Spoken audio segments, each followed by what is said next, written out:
샬롬 할렐루야. 요한일서 4장 19절 20절이요. 우리가 사랑함은 그가 먼저 우리를 사랑하셨음이라. 누구든지 하나님을 사랑하노라 하고 그 형제를 미워하며 이는 거짓말하는 자니 보는 바 그 형제를 사랑하지 아니하는 자는 보지 못하는 바 하나님을 사랑할 수 없느니라. 아멘. 요한일서 이어집니다.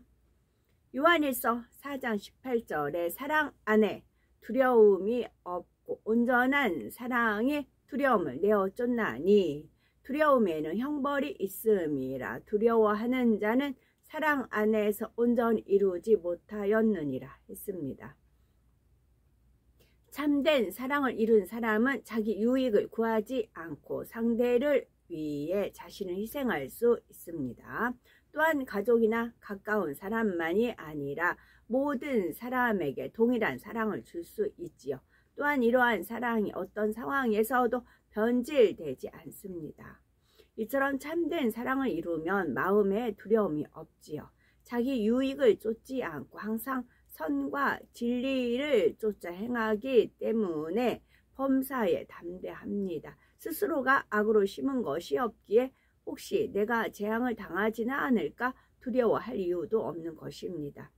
실제로 현실적으로 어떤 위기가 닥쳐도 하나님께서는 그 사랑과 선의 마음을 다 보고 계시므로 결국 축복의 길로 인도하시죠.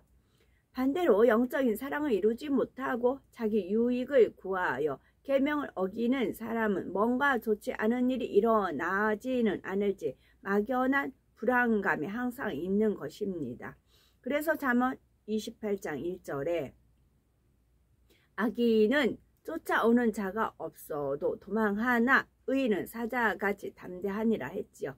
하나님을 사랑하여 그 계명을 온전히 지키는 성도들은 이 땅에서도 재앙을 두려워하지 않고 죽음에 대해서도 두려움이 없습니다. 그런데 이 말씀은 하나님을 믿는 성도들만이 아니라 세상 사람들 가운데서도 어느 정도 적용이 됩니다. 복음이 전파되지 않았던 시대에도 의롭고 진실하여 자기 양심에 부끄러움이 없이 살았던 사람들은 의연하고 담대했다는 기록이 나오지요.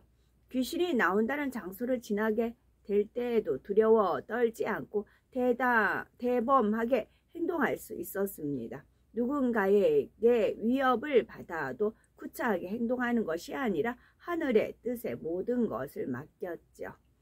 반면에 악을 많이 행한 사람들은 그만큼 두려움이 많습니다. 자기가 권세를 잡기 위해 계계를 쓰고 악을 많이 행했다면 자신도 보복당할 것을 염려하며 자기 자리를 넘보는 사람이 없을까?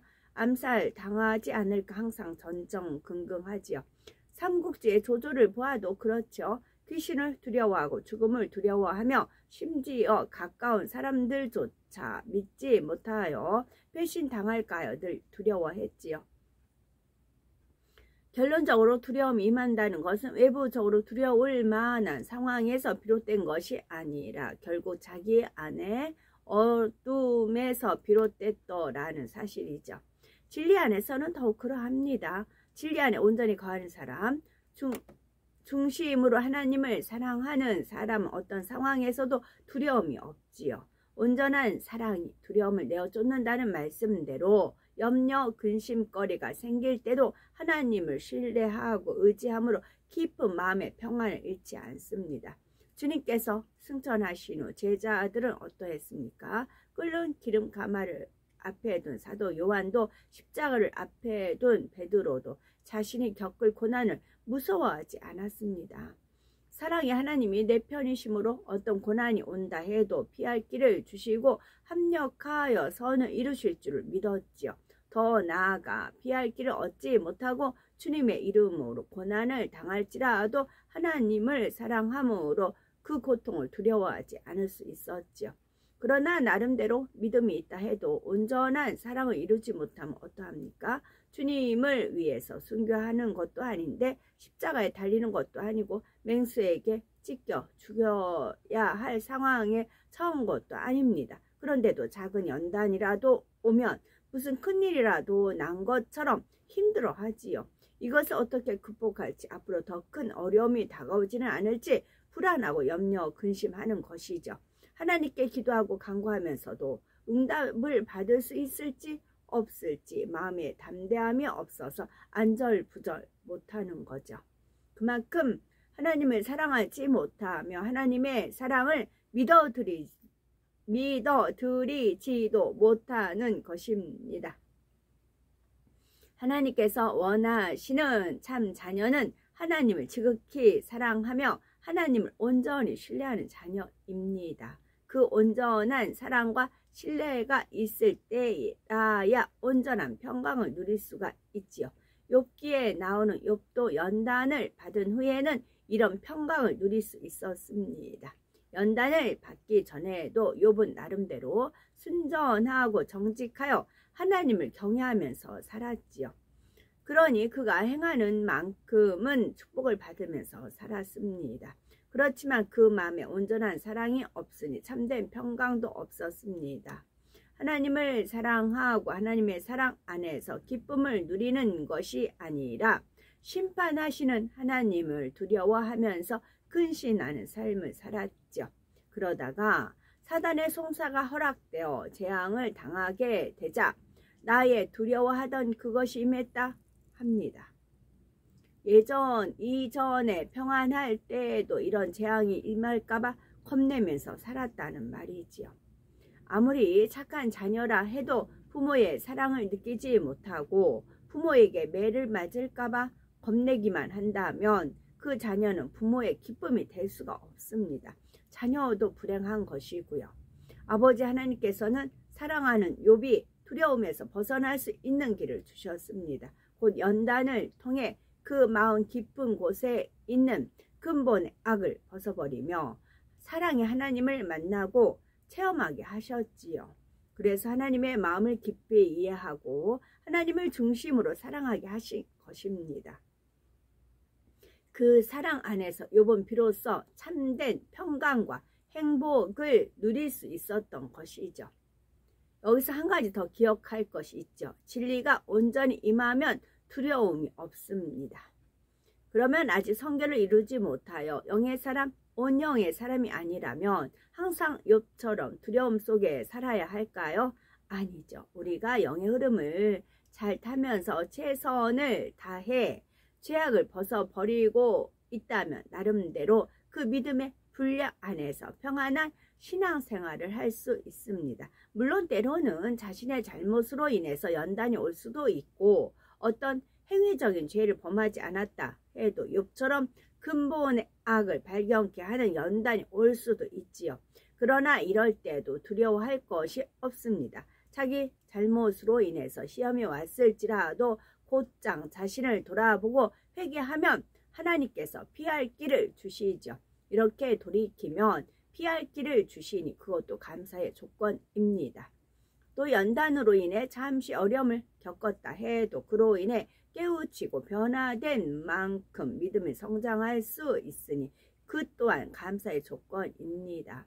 또한 근본의 악으로 인해 연단을 받는다면 아버지의 뜻을 마음으로 깨우칠 때 영의 깊은 세계로 들어갈 수 있으니 이것도 감사한 일이죠. 이런 경우든 저런 경우든 자녀로서 아버지를 신뢰한다면 일어나지도 않을 일을 두려워하면서 신앙생활 할 이유는 없다는 말이죠. 마음의 할례에 관심이 없이 죄악 가운데 살아가는 사람이 아니라면 말입니다. 자신의 믿음의 분량 안에서 최선을 다해 변화되어 나가고 있는 사람이라면 사랑의 하나님을 믿어드리면 됩니다. 로마서 8장 28절에 우리가 알거니와 하나님을 사랑하는 자 곧 그 뜻대로 부르심을 입은 자들에게는 모든 것이 합력하여 선을 이루느니라고 하셨습니다. 이 말씀처럼 사랑하는 자녀들의 삶을 지키시고 모든 것에 합력하여 선을 이루시는 아버지를 신뢰함으로 항상 기쁨과 평안 중에 거하는 우리가 되어야 되는 겁니다. 그래서 결국은 온전한 사랑을 이루어 하나님 앞에 담대한 우리가 되어야 되는 것이죠. 사도 요한은 계속해서 영적인 사랑에 대해서 설명하고 있죠. 우리가 사랑을 온전히 이루면 두려움이 없고 심판 날에도 담대할 수 있다 합니다. 그런데 우리가 하나님을 사랑할 수 있는 것은 하나님께서 또 주님께서 우리를 먼저 사랑하셨기 때문입니다. 19절에 우리가 사랑함은 그가 먼저 우리를 사랑하셨음이라 했습니다. 사람들은 원래 자기를 사랑해 주는 사람을 사랑하기 마련이죠. 나에게 잘해주고 칭찬해주며 존중해주는 사람을 보면 나도 선하게 대할 수가 있습니다. 반대로 나를 싫어하고 미워하는 사람, 내 허물을 드러내고 지적하는 사람, 이런 상대를 사랑하기는 어렵습니다. 그래서 세상 말에는 오는 말이 고와야 가는 말이 곱다 라고 하지요. 악을 악으로 갚기 마련인 것입니다. 그런데 하나님의 말씀은 선으로 악을 갚으라 하십니다. 나를 사랑하고 잘해주는 사람만이 아니라 나를 힘들게 하는 사람, 나와 도저히 맞지 않는 사람도 사랑하라 하시지요. 마태복음 5장 46절 47절에 말씀하시기를 너희가 너희를 사랑하는 자를 사랑하면 무슨 상이 있으리요. 세리도 이같이 아니하느냐. 또 너희가 너희 형제에게만 무난하면 남보다 더하는 것이 무엇이냐. 이방인들도 이같이 하지 아니하느냐 하셨지요. 자기를 사랑해주는 사람을 사랑하는 것은 하나님을 믿지 않는 이방인도 세리와 같은 죄인들도 할 수 있습니다. 우리 하나님의 자녀들은 자기를 사랑하는 사람만이 아니라 원수까지라도 사랑하는 영적인 마음을 이루어야 한다는 것입니다. 이는 우리가 먼저 그런 사랑을 받았기 때문이지요. 예수님께서 이 땅에 오신 것도 십자가에 달리신 것도 우리를 위한 사랑이셨습니다. 죄에 물든 인생들은 하나님의 아들을 알아보지 못했습니다. 예수님은 질병과 연약함을 고쳐주시고 천국 복음을 전파하시며 선한 것만 주셨지만 인생들은 오히려 예수님을 미워했고 배척했으며 결국 십자가에 못 박아 죽이기까지 했지요. 그러나 예수님께서는 십자가에 못 박혀 죽으시면서도 더 큰 사랑을 베풀어 주십니다. 아버지여 저희를 사하여 주옵소서. 자기의 하는 것을 알지 못함이니이다 하고 오히려 죄인들을 위해 기도하신 것입니다. 하나님의 아들로서 권능이 있으니 마음만 먹는다면 얼마든지 십자가에서 내려오실 수 있었습니다. 천군 천사들을 불러 예수님을 못 박은 죄인들을 순간에 멸하실 수도 있었고요. 그러나 예수님은 그렇지 않으셨죠. 모든 조롱과 멸시를 참으시고 십자가에 죽으시는 것만이 죄인들을 살릴 수 있는 길이기 때문입니다. 아버지 하나님께서도 죄인들을 위해 귀한 독생자를 내어주셨고 그 후로도 고아와 같이 버려두지 않으셨습니다. 성령을 보내어 우리의 삶을 인도하셨죠. 더구나 우리는 이 모든 것이 우리에게 조건 없이 주신 하나님의 사랑입니다. 우리가 사랑받을 만한 이유가 있어서 이 사랑을 받은 것이 아니라 오직 우리를 먼저 사랑하신 하나님의 은혜이지요. 이런 사랑을 먼저 받았기 때문에 우리는 하나님을 사랑할 수밖에 없습니다. 그리고 이렇게 큰 사랑을 받은 자로서 양심이 있다면 감히 다른 누군가를 미워할 수는 없지요. 자기가 수천억의 빚을 탕감받았다면 자신에게 겨우 몇만 원의 빚을 진 사람에게 돈을 갚으라고 억압할 수는 없는 것입니다. 그래서 20절에 누구든지 하나님을 사랑하노라 하고 그 형제를 미워하면 이는 거짓말하는 자니 보는 바 그 형제를 사랑치 아니하는 자가 보지 못하는 바 하나님을 사랑할 수 없느니라 라고 말씀하시는 것입니다. 아멘.